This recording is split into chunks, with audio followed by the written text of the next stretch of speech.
Meu nome é Alan, para quem não me conhece. Para quem me conhece, beleza? Então, nesse período de quarentena, tem uma coisa que eu tenho me pegado muito. E não é segredo pra ninguém que eu sou cristão, que eu sou evangélico. E não é vergonha pra mim também dizer isso. Enfim. Então, nesse período, eu tenho lido muito a Bíblia, a Palavra de Deus. Instrução de vida para todo cristão. Isso é tão importante para nós. E dos estudos que eu tenho feito, agora no momento eu estou no primeiro parte do livro de Tessalonicenses. Aqui.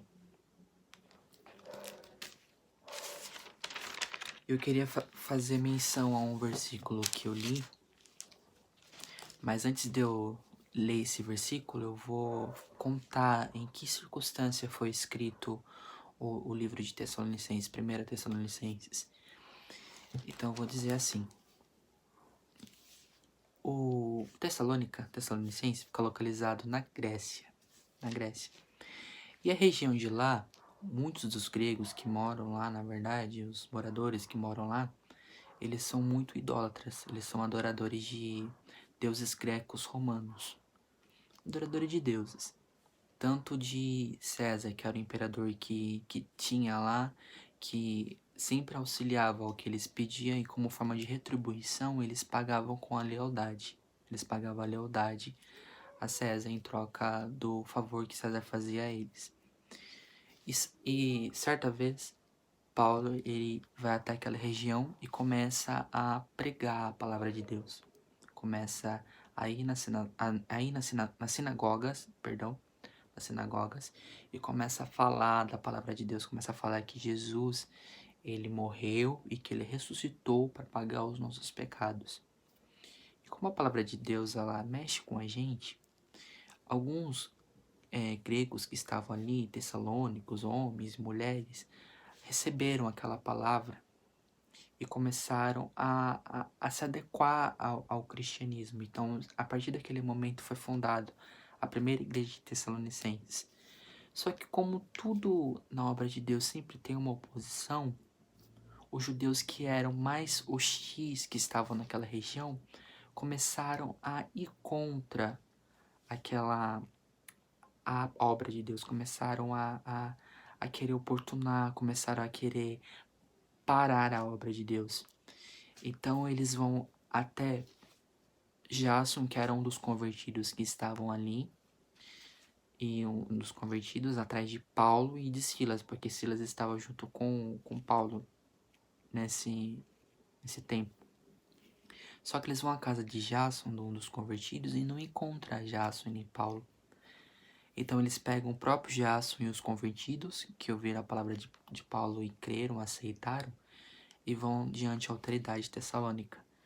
E quando eles chegam lá, os autoritários, tipo, não estavam nem aí, queriam que acabasse com a revolta, com tudo que estava acontecendo, e sugeriram então pagar uma fiança para que aquilo acabasse de uma vez e que se encerrasse aquela obra. Então, os irmãos tessalônicos acharam melhor pegar Paulo e Silas e mandarem para uma outra região. Eles foram até Bereia e de Bereia eles foram para Grécia, para Atena. Até aí tudo bem. Só que eu não vou entrar em questão disso, eu vou entrar em questão da palavra que eu li. O versículo que me chamou a atenção se encontra no primeiro capítulo, no versículo 6, que vai falar bem assim: E vós fostes feitos nossos seguidores e do Senhor, recebendo a palavra em muita aflição, com a alegria do Espírito Santo, e de maneira que fostes exemplos para todos que creem na Macedônia e na Acaia. Bom, o que me chama a atenção é que mesmo diante da situação da perseguição que eles estavam passando ali, os tessalônicos eles não se apoiaram nisso. O que eles se apoiaram?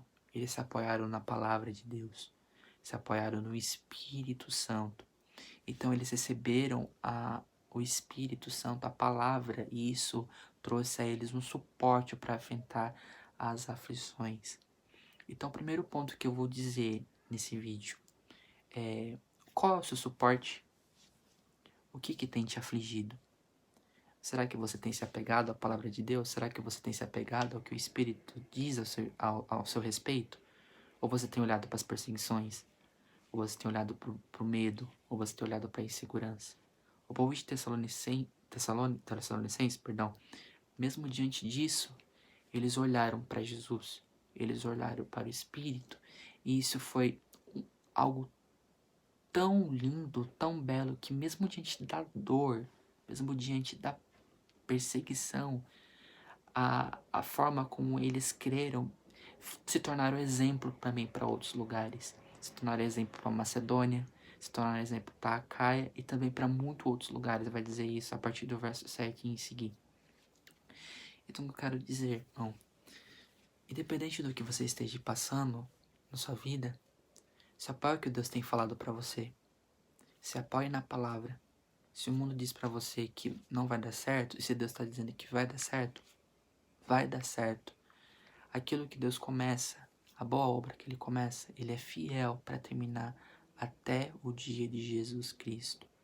Então se apegue a Deus, fique firme com Deus. Não olhe para a perseguição, não dê ouvido ao medo, que o Espírito Santo ele vai trazer uma alegria para você, além de que tudo isso que você deve estar passando, que você passa, ser testemunho também para outras pessoas, assim como aquele povo foi testemunho para Caia e para Macedônia. É esse vídeo que eu gravei para vocês, é esse breve reflexão, e eu espero que tenham gostado. Se gostaram, amém, compartilhe, enfim, e que Deus abençoe a sua vida, amém.